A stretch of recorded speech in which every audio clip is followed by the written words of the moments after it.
Materials supplied by Microsoft Corporation may be used for internal review, analysis, or research only. Any editing, reproduction, publication, rebroadcast, public showing, internet, or public display is forbidden and may violate copyright law.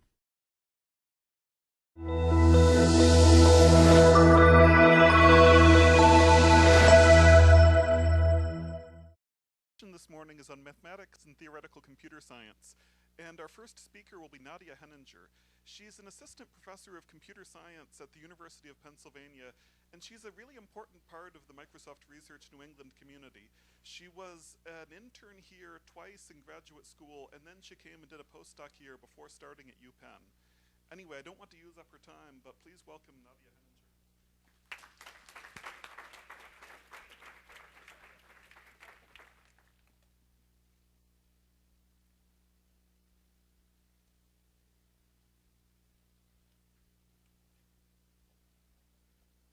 While he's doing that, I want to say that I'm really excited to be here because MSR New England has been sort of my home away from whatever institution I've been associated with for the last couple of years of my PhD and during the time that I was a postdoc. And so it's really great that there's such a welcoming environment for all sorts of strange children who do strange work. I have a clicker. So the title of my talk is Factoring Made Easy, and I'm going to talk about sort of a thread of work that has sort of continued through, I guess, the end of my PhD and my postdoc, and I'm, I guess, still continuing it as I just start my professorship. Does this work? Yes. Okay, so this is a big number. It has 4,096 bits, which is about 1,200 decimal digits, and this is actually part of an RSA public key. RSA is the most commonly used public key crypto system on the internet. And the hardness of RSA, we hope that RSA is hard for someone to break. The hardness depends entirely on numbers like this being difficult to factor into their prime factors. And this key, I think, is particularly important for Microsoft because this is the public key for the Microsoft Internet Authority, which has signed a bunch of certificate authorities which have signed things like Microsoft.com. So if somebody could factor this number, they would be able to impersonate Microsoft and do all sorts of terrible things on the internet. And it would totally break the sort of trust relationship that Microsoft has with people on the internet. So that would be terrible. We don't want anybody to be able to factor this number. So how hard is factoring? Well, sort of the state of the art is that factoring seems hard. Not hard in the sense of being NP hard, it's probably not NP hard, but it's hard in that we don't have anything better than slightly sub-exponential algorithms to solve it. So the current classical record for factoring is a 768-bit RSA modulus. This is a paper from 2010. Actually, Peter Montgomery, who's at Microsoft Research in Redmond, is a co-author on this paper. So MSR has its talons in all sorts of interesting things. Some people may be aware that factoring is easy for quantum computers. If someone could build a quantum computer. So the current quantum factoring record, as far as I can tell, is 21. That's not 21 digits, that's the number 21. And this is from last year. So, okay, factoring seems hard. So like any good computer scientist, we take a hard problem and we start making it easier. And I'm going to tell you how to cheat at factoring. So here's an interesting fact having to do with the GCD.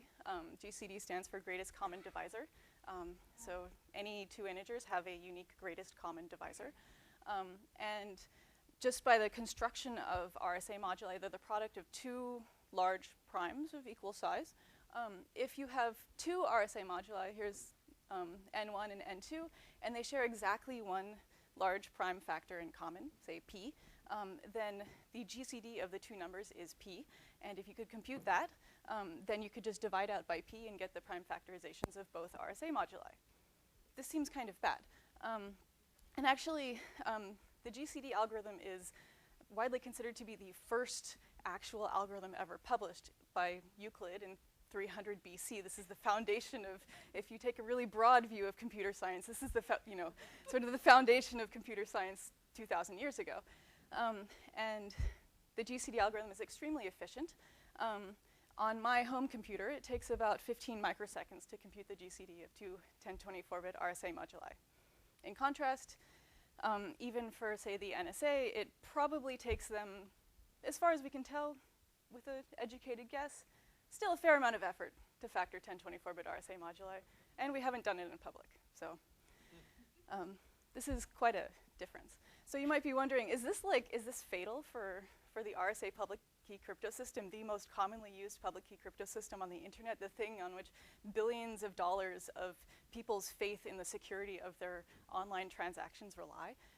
So you can imagine sort of an experiment. You collect a whole bunch of RSA public keys off the internet, and you start computing GCDs. And what should happen? Nothing. So for sort of the mathematically inclined people in the audience, we know how to do this sort of analysis just back of the envelope. The prime number theorem tells us how many primes there are of a particular size. So if we have 1024-bit RSA moduli, which is sort of the smallest size that seems relevant, we have 512-bit primes, so we know there's about 10 to the 150 512-bit primes. That's a lot. And then we're sort of asking the question, if you take a whole bunch of numbers that are the product of 512-bit primes, we throw them into a box, we ask, what is the probability of collisions? This is a balls into bins problem, or you can analyze it using sort of the birthday paradox analysis. Basically, we can calculate the probability that there's a collision if you choose these at random. And we know that essentially nothing interesting happens until you get about square root of the number of total primes. There are 2 primes per modulus, so this is the probability of a non-trivial GCD. And I have graphed this function for you with some helpful waypoints along the way. Essentially, this function is about 0 until you get pretty close to the number of atoms in the universe. This is like astronomically small probability. So this says that if we somehow wanted to make an Internet of Things that had a public key for every atom in the universe, we may not want to use 1024-bit RSA. But until then, we have really nothing to worry about. Everything is fine. Your keys are random. You're safe. You're good.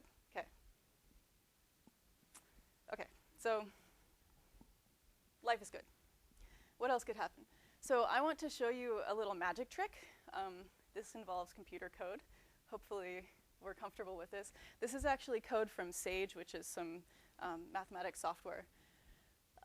So here I'm generating a random RSA modulus n. There's nothing under my sleeve here. There's, 2 random primes, 512 bits. I multiply them together. I get my RSA modulus n. And then I create this value a, which is I'm handing myself the most significant bits of one of the prime factors. So I've deleted the least significant 86 bits of this prime. And so, I don't know. First, we're going to consider the case where an attacker gets knowledge of A, but not the rest of P. And we should be good, because 86 bits, even though it's sort of a relatively small fraction of the bits of P, it's still way more than we know that anybody can brute force. You can brute force, I don't know, up to like 50 bits, realistically. Okay, so here's the magic trick part. I create a matrix consisting of values depending only on A, 86, and my public modulus n. This is the part where I sort of have my magician's hat and I throw everything into the hat and I mix it up.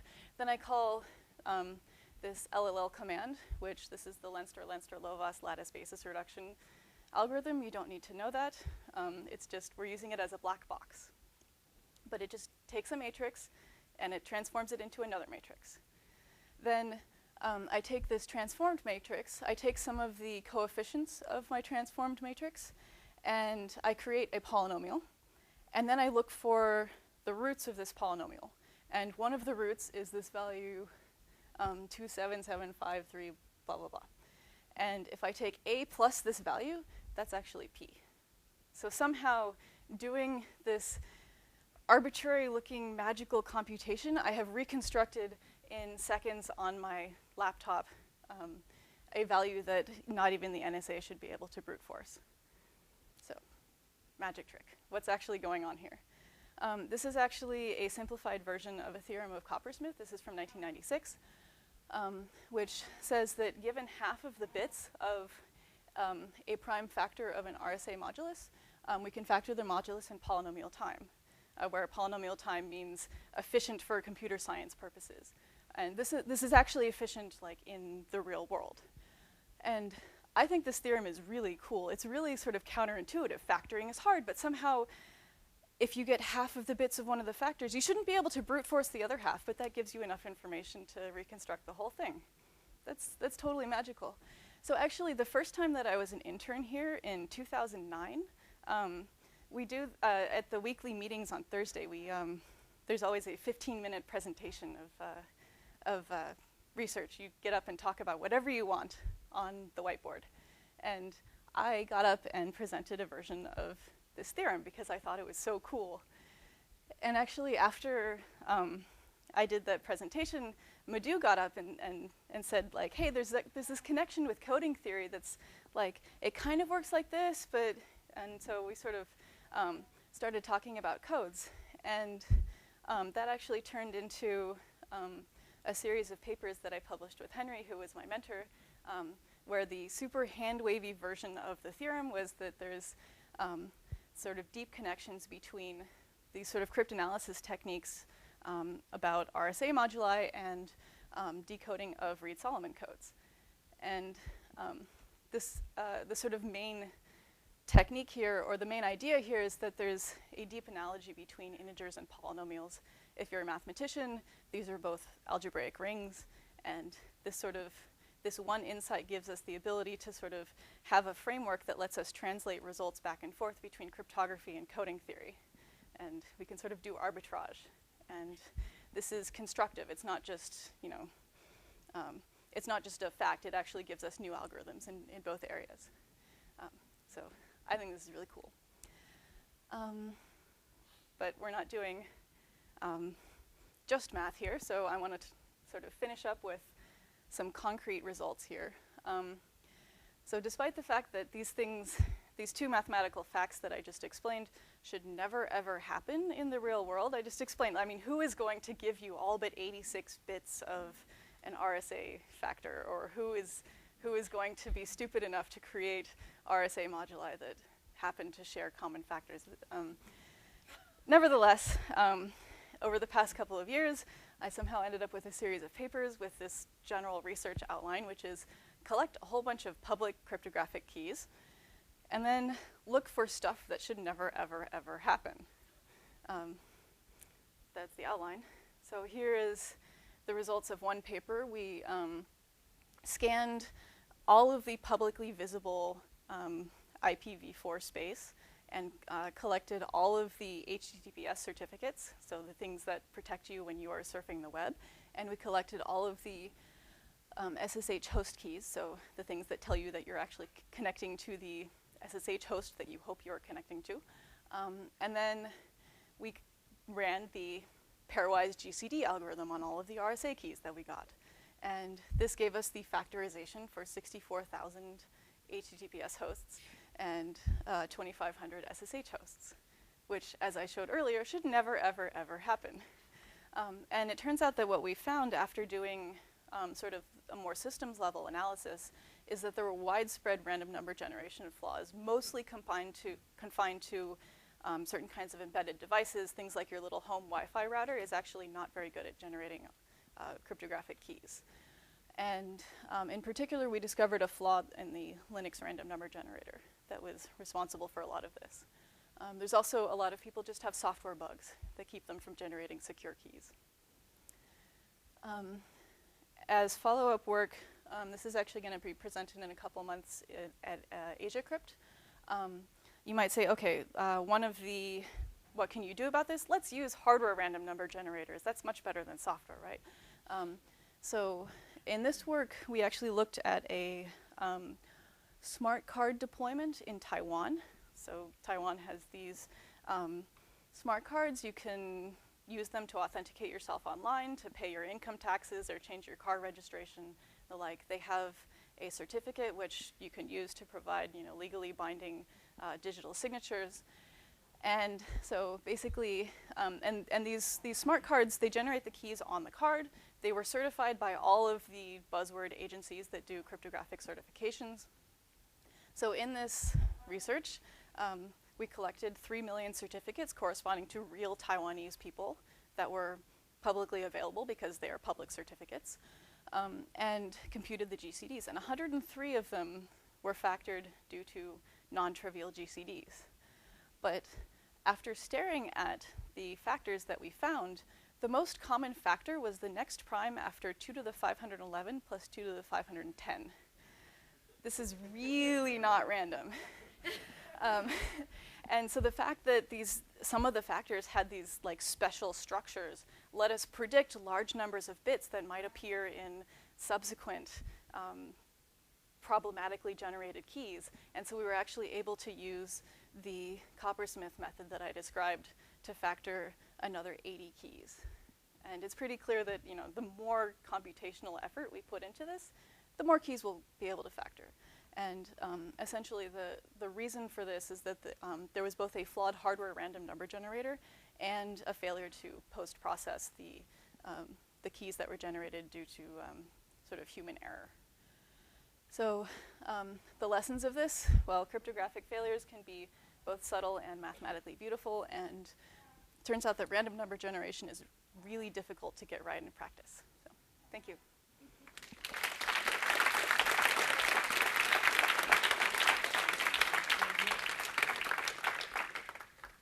We have time for a few questions.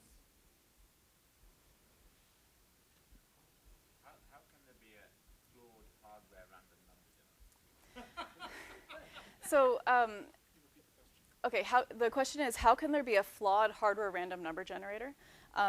One common way, apparently, to do hardware random number generation is that you have sort of these oscillating circuits that should have some kind of chaotic interaction between them. But if they happen to get stuck in a particular kind of oscillation, then they will output, say, periodic sequences of bits, which is what we saw.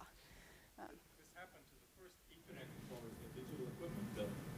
It turned out that they were able to get in sync. So the random background was completely deterministic. Okay.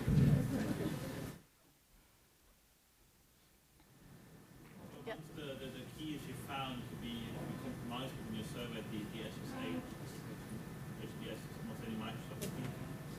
So the question, so the question is, were there any Microsoft keys among the flawed HTTPS and SSH keys? And nothing that was explicitly generated by Microsoft products. There were a few things that were running on, like flawed implementations of things running on like Microsoft IIS servers. But actually, yeah, after we went sort of public with the results, some of our friends at Microsoft emailed in a panic saying, "Did you find any Microsoft keys?" And the answer is no. So, yeah. Did you make any attempts to tell people whose faulty keys were discovered? Did we make any attempts to tell people whose faulty keys we discovered? The answer is yes. It was actually an extremely painful process. I personally emailed about 60 companies. Fewer than half of them ever got back to us. Yes, people changed what they did.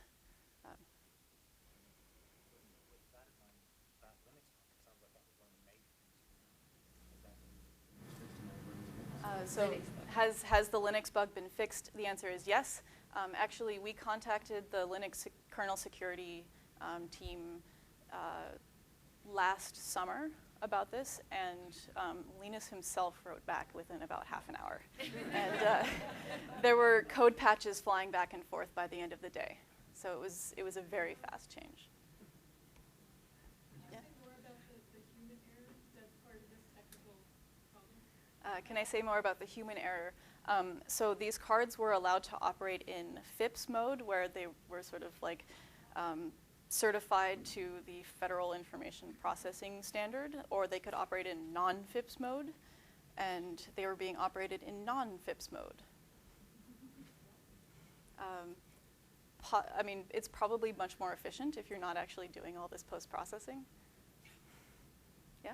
So you collected, if I remember this right, you collected about 3 million keys, and of those about 200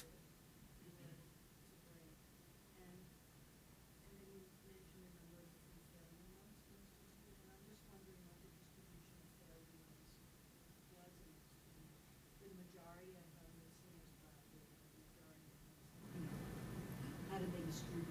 Oh, so the question is, what were the different failure modes? So there were two projects. There's the Taiwanese keys, which had the 3 million overall keys and about 200 that we factored.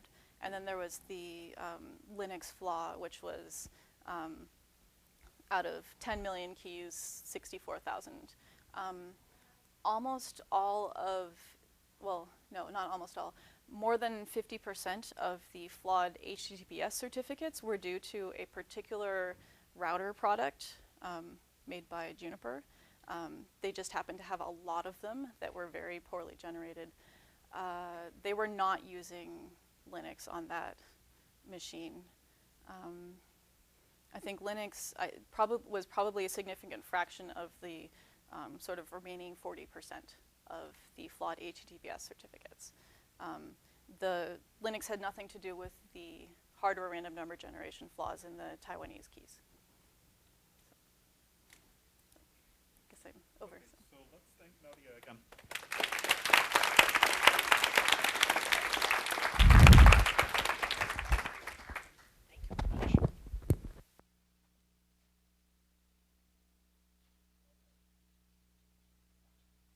So our next speaker this morning is Madhu Sudan. He is a researcher here at Microsoft Research New England and a great theoretical computer scientist. Okay, thank you all. Thank you all for coming. I would like to thank Microsoft Research for inviting me here. It's been 4 years since they did. It took me 2 years to figure out really whether I wanted to be here. And the last 4 years have been just wonderful. Great colleagues, fantastic environment, wonderful visitors, and I've been enjoying every minute. I'll tell you a little bit about the kind of work that we've been doing in the last, this has probably been going on for the last 8 years and it's picked up some new steam in the last 4. And I'll be focusing mostly on that. So let's see if I know how to do this.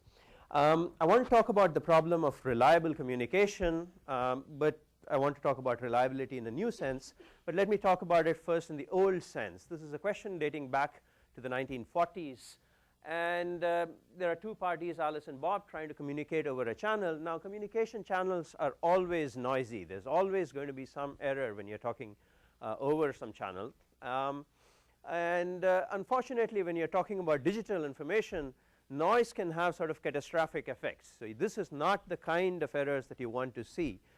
It's okay if you're listening to some audio and the music is slightly warped, but when you're talking about digital information and using communication media to communicate that, you don't want to see a few errors.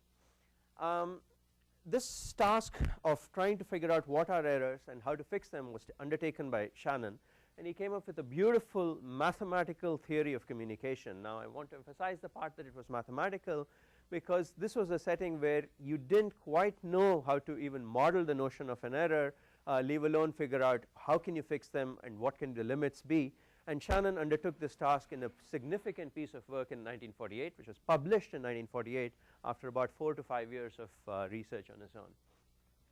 The kind of questions that he considered over here, and I want to tell you about these so that we can talk about variations on these for today, is how to take a large amount of information that you may have and transmit it over an expensive but reliable channel to someone else who also knows quite a bit of this large amount of information that you have. So you should be able to compress the information. The question is, how do you do it? Amongst other things, he also asked the question, how do you detect errors when they are happening, and how do you correct them? And this led to some beautiful mathematical concepts, notions such as he invented the notion of a bit. Others such as Turing had encountered the notion, but I think Shannon gave it the name.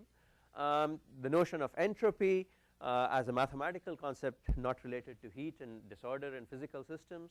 The concept of mutual information, which really codifies what information means for us today. Concepts such as coding, decoding, etc., etc. And this kind of research was just phenomenal. It drove the technology as well as the theory for 60 years. 70 years since then. Ever since then, we've been living under the shadow of this particular theory. Today, I want to talk about a new class of uncertainties. Now, uncertainty is something that we were always encountering and trying to cope with. And uncertainty was usually defined as what did the channel do to this communication. There was never an issue. The uncertainty was introduced by the channel. But now I think we are in a stage where we are worried less about the uncertainty introduced by the channel, mainly because of the success of the Shannon theory, but we are now starting to focus a lot about the uncertainty of the communicating parties about each other. I mean, we are living in a world where communication devices are no longer pure communication devices. They are all capable of computing, they are all capable of being programmed, and when you can program one device but not the other in two interacting systems, they can get quickly out of sync in terms of what they mean, what they know, what they do. So these are sort of, I'll give you a couple of examples of questions that would fall under this umbrella which were not captured. You know, you go into a new place, you want to print onto a printer, it seems to take a lot of time for the computer to figure out what it is that the printer, you know, how it would accept this format.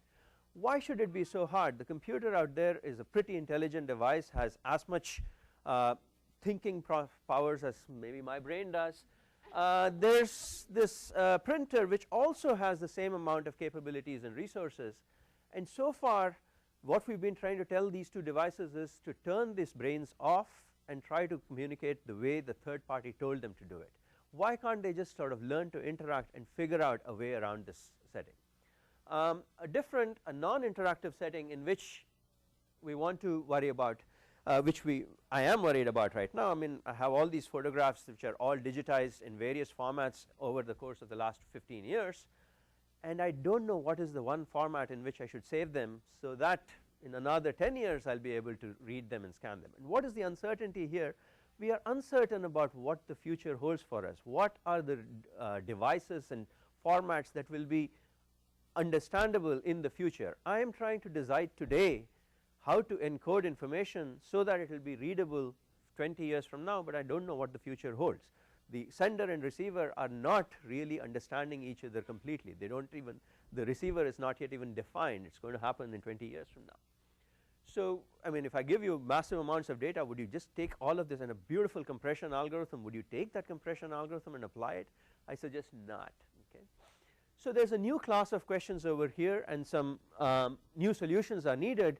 But before we go into this particular thing, and one thing that I want to say is a lot of designed communication mechanisms, the kinds of things that we've been using so far to let computers talk to each other, are very different from the other communication model that we've seen, which is communication amongst humans. They satisfy very different behavioral characteristics, and we would like to expand this mathematical theory of communication also to cover those other parts so that we understand what's going on there and maybe find some new methods that can be used in our setting. So but before we get to answers to the new set of questions, we should propose what is the new model, how does it differ from the old model of communication. And to be honest, this took us, you know, I mean, the next slide will explain what it is. It won't be a major revelation, but it took us about 5 years to understand this is what we were doing. Okay. These things take some time, and much of this work is joined with Brendan Juba, who's sitting over here. So in the classical model, the Shannon model, there was two players. This was not called Alice and Bob by Shannon, but by RSA, whom we heard about from Nadia's wonderful talk earlier. RSA coined this term Alice and Bob. These are going to be the two interacting players in our talk also, and they're talking across the channel. But in the new model, I don't want to talk about an Alice and a Bob. I want to talk instead of some uncertainty about Alice's and uncertainty about Bob's, so I'm going to replace them by a cloud of possibilities. This cloud consists of many possible incarnations of Alice, many possible incarnations of Bob. These incarnations may differ in what their knowledge and beliefs are about the world. They may also differ in how they act and behave and interpret messages that they are sending to each other. So for instance, these different Alices may be ones that use a particular, you know, they may differ in the kind of operating systems that they use, they may differ in the kind of software they have loaded on them, and so on. And Alice 1 is perfectly compatible with Bob number 1. This is what they were meant to be talking to each other. Alice 2 is perfectly compatible with Bob 2. However, what's going to happen in this model is that an adversary possibly comes in and says, look, Alice number K, you're supposed to talk to Bob number 2. Okay. And sorry, he goes and tells Alice number k that she's supposed to be the one speaking on this channel, and he tells Bob number 2 that he's the one who's supposed to be speaking on this channel, but they don't know each other's identity. They don't quite, part of their challenge now is to either learn each other's identity or to overcome the fact that they don't quite know precisely who the other player is. So this leads to a new class of questions and new problems. I'll give you a couple of examples of problems that we've looked at in this setting, one in a non-interactive case and other in a more interactive setting, just to give you a collection, flavor of the kinds of questions that come up, the kind of answers that are coming, and often we'll be trying to talk about, and how did this differ from standard classical communication. So the first of these examples that I want to talk about is when you're communicating, when you're not certain of the priors of information that the other people have. In order to explain this, so this is a setting where the sender and receiver started with a common background, they agreed how they should be talking to each other, but then they went out into the world, learned lots of new things, and they think that you learned about the same kinds of things as the other person, but you're never in perfect synchronization. This is a very, very, very common phenomenon in natural communication. I mean, when I stand up here to give this talk, I don't assume that you know English in exactly the same way as I do. I don't expect you will know the same kind of mathematics in exactly the same way, and yet I don't want to start off with a course in English and a course in mathematics before I launch into my lecture. So in some senses I have to abstract the knowledge that you have and fit all the things that I want to say into a 20-minute talk. So this is an example of a communication with some uncertainty. What would I like to do? I'd want to take all the information that I want to communicate, compress it, given an approximate understanding of what you and I can agree on. So I have a few slides which, a few more sentences which say the same thing, but the important thing over here is we are talking of a game where we are compressing information. Compression always is a function of what is the probability with which you think, I think a particular message is going to be said. Okay. And the precise mathematical way in which we make sure that you and I don't agree is that we don't assume that the probability distributions are identical. We can allow them to be close but not identical. And you might ask, so how does this influence our classical solutions? And the classical compression schemes, those proposed by Shannon, by Huffman, etc., completely break down if the sender's priors distribution is not exactly equal to the receiver's. Okay. So this is a pretty fragile model of compression. This is something that should be pretty dangerous. On the other hand, when you look at humans that are communicating, they do it pretty reasonably. So in this work we try to address this question. So let me first there's a little bit of a mathematical model that I'll present. You can sort of tune out for a couple of minutes while this happens if you prefer. So there's a space of messages, n possible messages that I want to communicate. There's a distribution p on these messages. This is the probability with which p of I is the p of m, little m would be the probability with which the message m is chosen to be transmitted, and this is known to me, the sender, and I'm going to have to encode this message m using knowledge of this prior p. This is what standard compression is. Decoding, and this is where the uncertainty comes up, the decoder knows some probability measure on the same space, but it is not the same probability. Okay. And now the question is, well, given that these two are not identical, can you somehow manage to compress the information so you minimize the expected number of bits that I transmit to you, while at the same time the decoding algorithm uses a different prior than the encoding algorithm, and yet you expect the message to be correctly recovered. Okay. So this is a very succinct, precise mathematical description of the problem at hand. This is the question that we considered in the work with Brendan Juba, who is here, Adam Kalai sitting somewhere in the back waving his hands, Sanjeev Khanna, who is not with us today but was a visitor to our lab during these things. And we showed that if the sender and receiver have some amount of randomness in common, and this randomness unfortunately has to be in perfect agreement, then we can actually get nice decoding schemes. I will not have time to talk about the actual scheme and so on, but in case you do happen to go around looking at slides of presentations, the next slide tells you roughly how this happened. Later work with Elad Haramati, who was an intern in our lab and a frequent visitor, we were able to convert many of these mechanisms to ones which did not require the sender and receiver to have perfect random strings in common, led to many new challenges and many significant open questions. For those of you who are interested in mathematical questions in this arena, I would strongly recommend reading this particular paper. Gives you many nice challenges which we have not been able to resolve. So here was the flavor of the theorem, but I won't get into it. Let me just skip ahead to example number 2, and this is a somewhat harder task to consider, and of course Brendan and I, who were sort of stupid 8 years back, took this as our first challenge. We said, well, you know, uncertainty, the main challenge over here is that you may not understand what I'm saying, and we should try to somehow figure out how to detect and correct misunderstandings. What I want to say in this particular talk is, yes, you know, this is a very, very challenging question, but it's not impossible, and it can be abstracted mathematically, and it can be, there is progress one can make on this mathematically.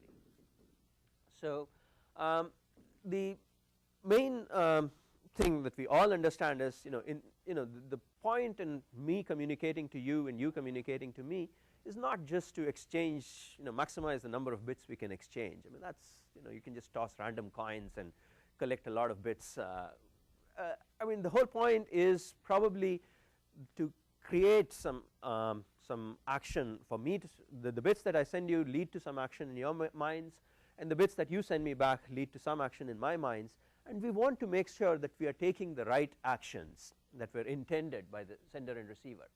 So how can we ensure that the sender and receiver understand the instructions and act accordingly? Okay, so this is sort of the big challenge over here. Unfortunately, if you're just not following the instructions I'm sending you, that is not a proof that you're not understanding me. Okay, that simply means that it might not have, I mean, there are two possibilities. You may not understand me, or you might understand me and realize that I'm giving you instructions which are clearly detrimental to you. So your incentives are very important. What are your objectives? Why are you trying to do this? So some amount of game theory has to be brought into the play over here to make sure that it is in your interests to follow the instructions that I'm sending you, and if once you've sort of hypothesized this, it may be possible for us to start testing and correcting the misunderstanding of bits.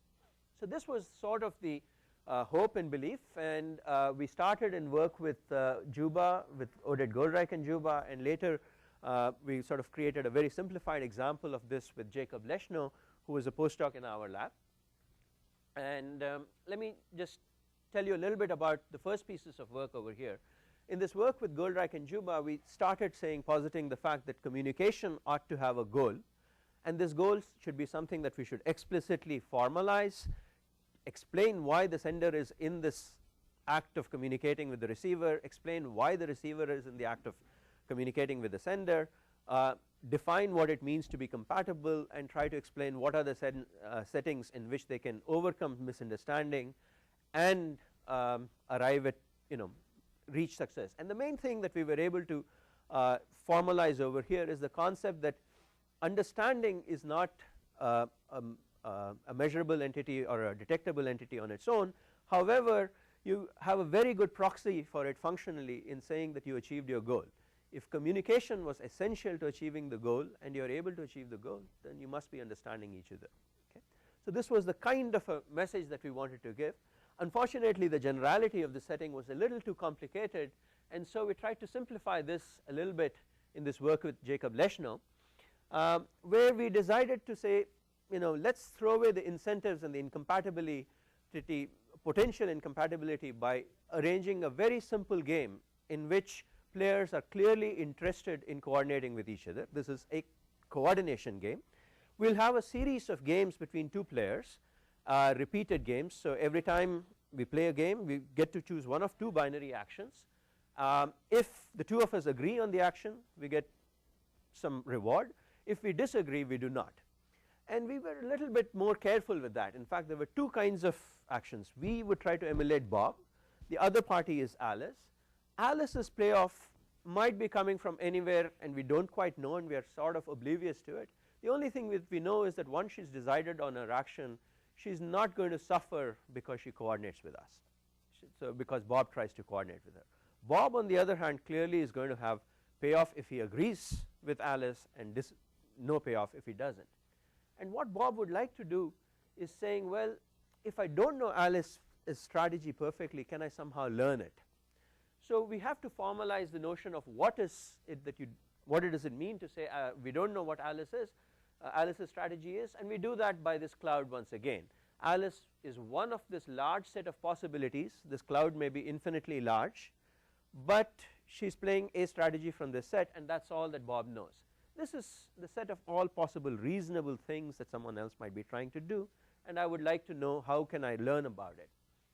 So what we were able to show in this work was that if Bob tries to figure out which one of these strategies Alice may be playing, he can use lack of coordination as a signal to detect misunderstanding and eventually find the right strategy which will allow him to coordinate. But unfortunately, during the same process, Alice may be trying to coordinate with him as well, and so under deterministic options, the two of them could be stuck in a rut of not being able to coordinate with each other. But fortunately, there's way out via randomness, and you can actually manage to solve all of these problems with randomness nicely.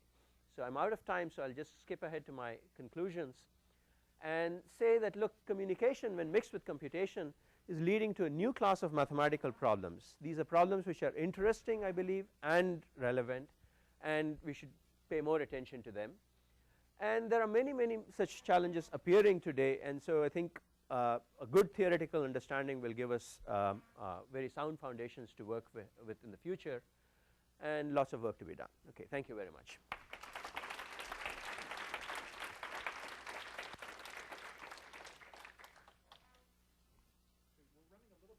So let's skip questions, but you can talk with Madhu during the break between sessions. Thanks.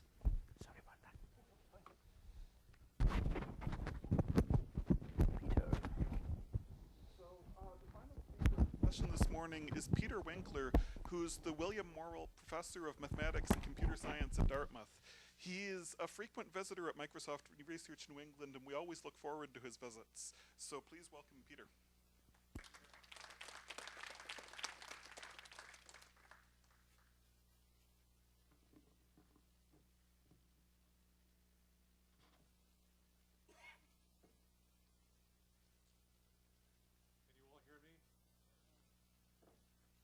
Everyone who believes in telekinesis, please raise my hand.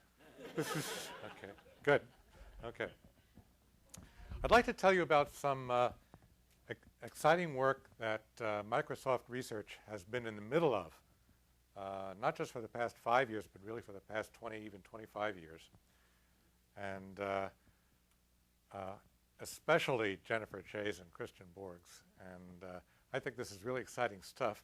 And it's gotten lately to an even more exciting point. So how does this go?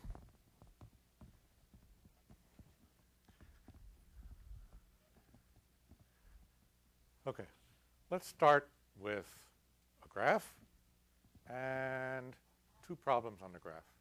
Okay, first problem, we would like to find a path in the graph that traverses every edge exactly once. And some of you know this is called an Eulerian tour. And the time it takes to solve this for 100 nodes, really way less than a second. Very similar seeming problem. I want to have a tour around the graph that hits every vertex exactly once, sometimes called a Hamilton path problem. And how long does that take to solve for 100 nodes?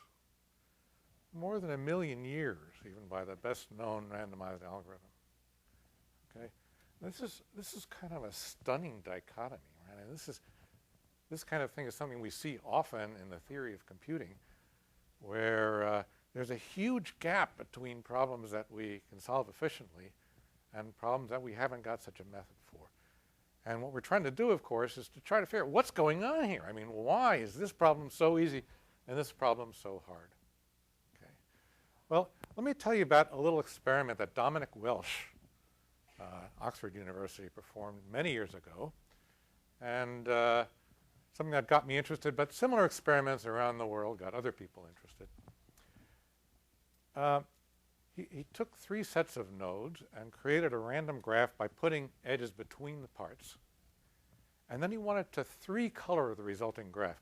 So 3-coloring a graph means give every vertex of the graph one of 3 colors in such a way that no 2 adjacent vertices have the same color. Okay? So we discovered that if you introduce not too many edges and you do some naive randomized algorithm to try to 3-color it, it's easy. He also discovered that if you introduce edges of high density, use the same algorithm, it's again easy. If you do it this way, it recovers the unique coloring that you've sort of set up in advance here. But if you introduce edges at a just carefully chosen medium density, the problem is hard. Okay, whoops, let me just get back there. The problem is hard. So what's going on here? So now, instead of Eulerian tour versus Hamilton circuit, we have a problem which seems to depend on a parameter. And when the parameter changes, the problem suddenly changes, in this case, from easy to hard and then back to easy again, right? And if we can understand exactly what's going on when this parameter changes, maybe we can help get some insight as to why some things are easy and some things are hard in computer science. Now, this business of thresholds where a parameter changes and then all of a sudden the world changes in some qualitative way, well, this is the province of an area known as statistical physics. Okay? It's exactly what statistical physicists do, right? You take some water and you lower the temperature and suddenly it turns into ice. What's going on here? Okay? So maybe the statistical physicists would have some insight as to what's going on in these computational problems. Could we find some statistical physicists who could be induced to be interested in computer science? We chose Jennifer and Christian for this task. A few other people came on board as well, and it started to get quite interesting. Let me show you a statistical physics problem put in simple combinatorial terms. Okay? Take a checkerboard and put checkers on it in such a way that no 2 of the checkers are orthogonally adjacent. And do this in a uniformly random way. So every possible way of doing this has equal probability. This is one way of doing it. Okay? The red squares are the odd squares, the blue squares are the even squares, and of course you have some checkers on even and some checkers on odd.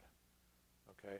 And here what I've done is I've just put in the colors of the squares that the checkers happen to fall on, and you see red squares and you see blue squares.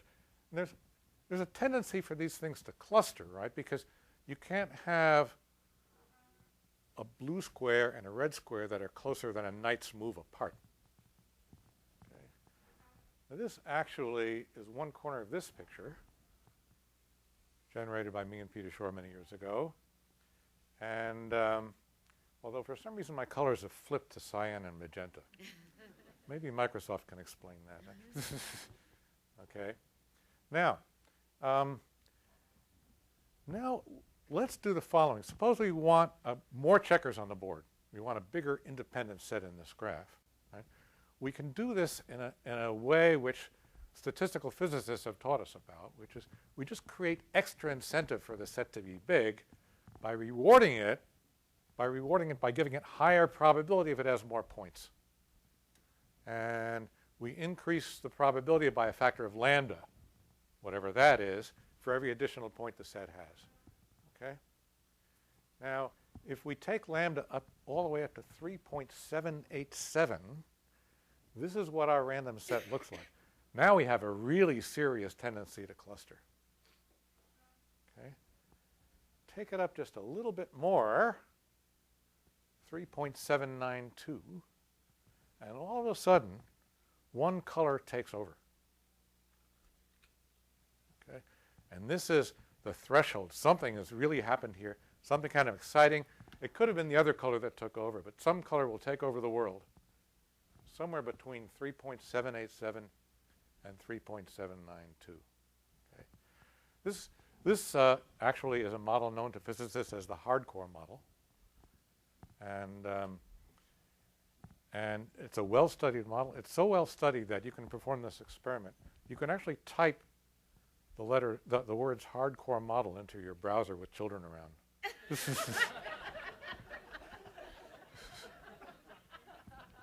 Okay. So what's going on here? We get what the physicists call an ordered phase. We get long-range correlation. We get slow, whatever. Some of you know what these terms are. We get lots of interesting properties occur when we cross this threshold. Could it be that one of these properties has something to do with computability? Okay. Could it be that there really is a connection between the statistical physicists and the computer scientists? Well, we tried. A connection emerged through rapid mixing of Markov chains. Okay, again, some of you know what this is. The connection looks something like this. When you have the disordered regime, this is where we started with mixed up pictures with cyan and magenta. You get rapid mixing of Markov chains, and you can use that to do efficient sampling, and you can use efficient sampling to get polynomial time approximations for important problems in computer science. So it seemed that there was definitely there's a real connection in this direction from a statistical physics model to computability. The other direction, you have the ordered regime, then you get slow mixing, and then so what? We don't really know. The slow mixes, so that means we can't solve the problem that way, but maybe we can solve the problem some other way. And then maybe we get hardness of approximation, but this was kind of out in the open. So for a long time, we kind of had this belief that there's this big connection between these two things, but no real verification. Here's a similar picture, corresponds to Welch's problem. Sometimes, for a decision problem, you have one regime where you have rapid mixing and searching, and you get the answer yes in polynomial time for your decision problem, and another regime where you get the answer no quite quickly for your decision problem, and then there's that critical point in the middle, boom. Hard to decide. Okay? But again, lots of us have been working on these things for 20 years, and most of the time it just seems to work this way. We can't prove it. Okay, so we need rigorous connections. Okay, here's a little bit of the history here. In the Ising model, which is the most famous statistical physics model of all time, it turns out that we actually can show a trichotomy for mixing above, at, and below threshold. But we also know that we can compute things at the other side of the threshold for the Ising model. This goes back to Jeremy and Sinclair. So this seemed to put some doubt into our minds about whether these things are really connected. Maybe really just a one-way street, and we can't nail the difference between computability and non-computability using statistical physics. Let's take a quick look at a classical problem. 3-SAT, the mother of all NP hard problems. Trying to figure out whether we can find a satisfying assignment to a formula like this. We can turn that into something that looks like a statistical physics model. And it turns out that the techniques used by statistical physics are in fact very helpful in solving random 3-SAT. Okay. Now, 2-sat, which doesn't present the computability dichotomy, was studied very successfully by a few familiar names here. And we understand what the transition looks like there. The transition for 3-sat, we're learning something every day. We've proved there's a sharp threshold, but we don't know if it occurs exactly. Place where there's a fixed ratio between number of clauses and number of variables. Lots of cool stuff going on. Here's the situation. There's seams. You have random 3-sat. You have a fixed ratio between number of clauses and number of variables. That determines whether it's going to be solvable. Below the threshold, solvable easily. High above the threshold, you can prove it's not solvable easily. At the threshold, which seems to be around 4 1/4, it's hard, we think. Okay. And lots of work on this stuff, lots of results. We're closing in, but it's not there yet. Okay. Now, yeah, here's an example of graph theory of we're studying this problem. We begin to see that when you're looking for solutions for a decision problem, they begin getting rare and they begin getting disconnected from one another. So given one, we can't find another. Here's an example of where we know that this happens in graph theory. Okay. So what's going on? Let's look at a particular problem. How can we count the number of independent sets in a graph? So an independent set of a graph is just a bunch of vertices, no two of which are adjacent.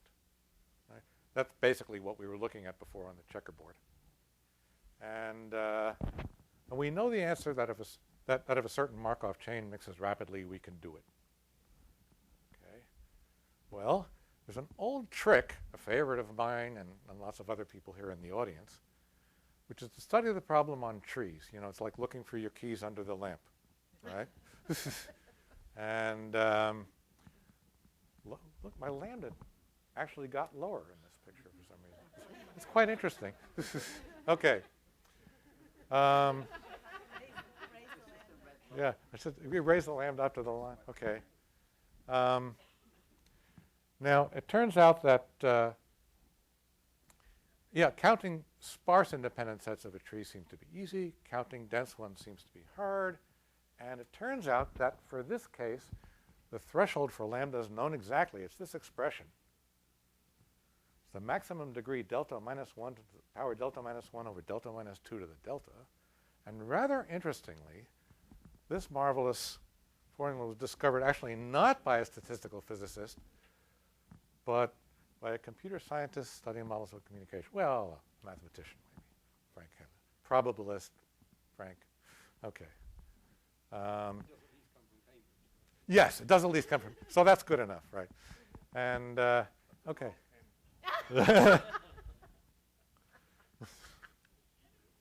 There's still a lot of confusion between Microsoft Research Cambridge, of course, and Microsoft Research New England.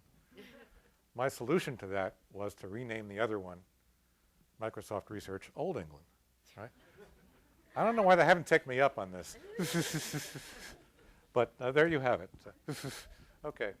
Alan Sly has proved that the computational threshold for approximately counting independent sets in a graph actually corresponds to exactly the statistical threshold, the statistical physics threshold for this model. Okay. And this is just absolutely marvelous. So here we have a complete connection between computability and this threshold in statistical physics. And one of the consequences is that we can efficiently estimate the number of independent sets in a graph of maximum degree 5, and we cannot efficiently estimate the number of independent sets in a graph of a maximum degree 6. Kind of interesting, isn't it? Yeah, I think this is marvelous. So here's what Alan has to say about it. That this is the first rigorous correspondence between the hardness of approximate counting and sampling with statistical physics phase transition. And I agree completely. And I expect that this is the beginning of a completion of a marvelous program putting our statistical physicists and computer scientists into this wonderful boat together. So thank you very much for listening.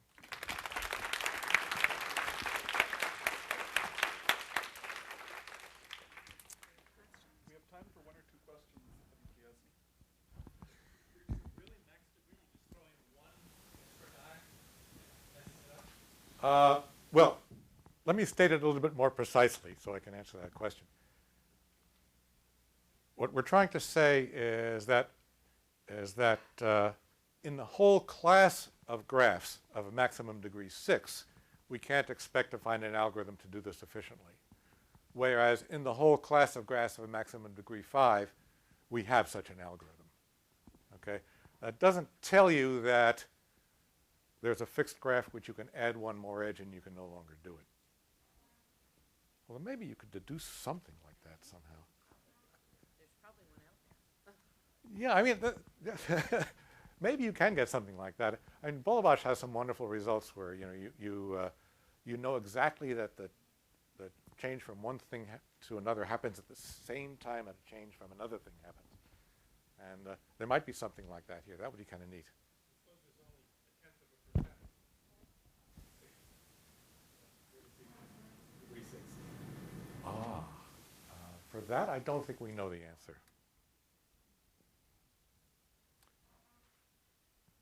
Questions?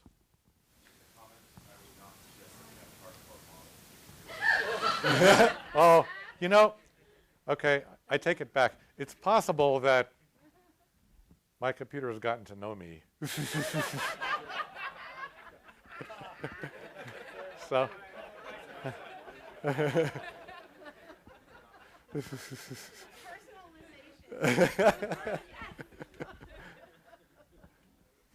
Or maybe I just don't look past the first page. First page, really? Okay. I stand corrected. Please pay attention to that. Yes, Nicole. So is the proof of the hardness in these cases when you get the exact correspondence between statistical physics and computability, does it use some like intuition from the statistical physics and the slow mixing? Like, is there some fundamental connection, or is it just a? No, it does, in fact, yes. So you know these message.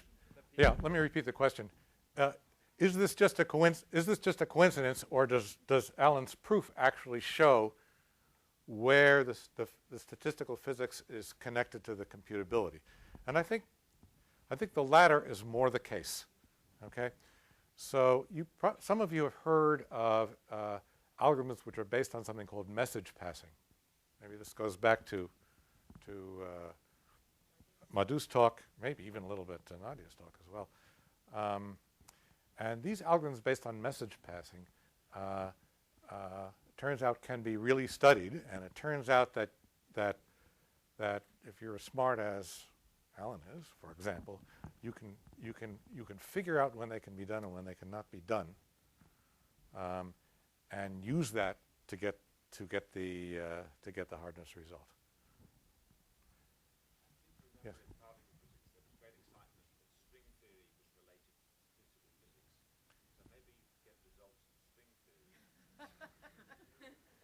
I think on that note, I wouldn't even want to speculate. I think on that note, we give all of you 15 minutes time for a little break, and let's thank all the speakers of the morning.